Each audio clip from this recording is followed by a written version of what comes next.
Kain tayo.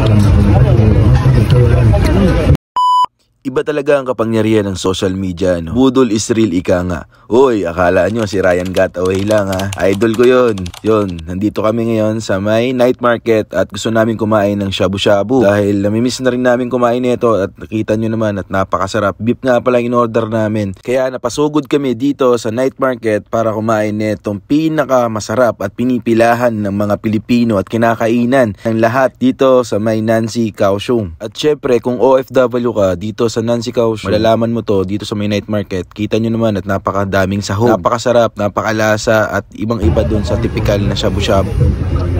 Kain tayo.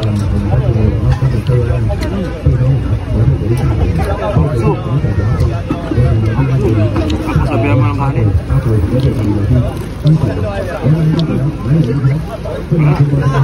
Ayan nga, at hindi naman halatang gutom kami. Naubos talaga namin. So ayun, pagkatapos namin kumain at nag-ikot-ikot na kami dito sa may night market para tingnan pa kung anong mga nakahain pa. At nagulat ako dito sa Lego at na-miss ko yung mga anak. Naglalaro sila, yung mga anak Chekwa. At yan, mayroon kami nakitang mga earrings na ang gaganda, ang cute. At yun, nagpalagay si Mark. Pagkatapos nga namin bumili ng mga hikaw ay nagpunta na kami dito sa may avocado shake. Napakasarap nito, napaka-milky. Dito nga pala sa Taiwan, avocado shake nila, nilalagyan nila ng pudding. So nakakamiss talaga yung avocado sa Pilipinas, no? Napaka-creamy nito, napakasarap. Pati nga pala yung umiinom, masarap. Hindi, refreshing talaga yung dito, avocado shake. Kung may babalik ko nga pala yung pagkabinata ako, bumalik na ako. Hindi, joke lang. Gari tayo kay Mrs. Jack. So ang cute ng aso, kamukha ko lang yan. So nakakatuwa, no? Ewan ko, alam ko, magpapamasahe din tong aso na to, eh. So ayun, nakakita ako ng sausage to. Sarap nito. Sana soon matikman ko yun. So ayan, nakita kami ng mascot, no? Si Stitch daw yan, eh. Kaya sayaw ng sayaw. Stitch.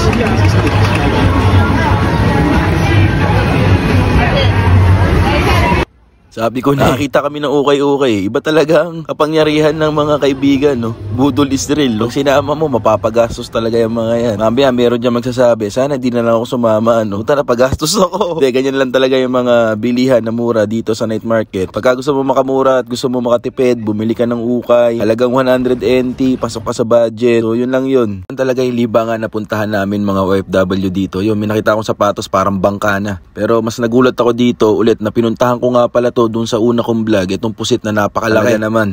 At itong corny doggy na napakasarap. Ito ko rin itong mga hayop na to na ang cute. May hamster, merong squirrel, at merong isda. Ewan ko si Finding Nemo ata yun. Ito yung fighting fish. So ayan, may mga nakita tayong mga Taiwanese na drawing, no?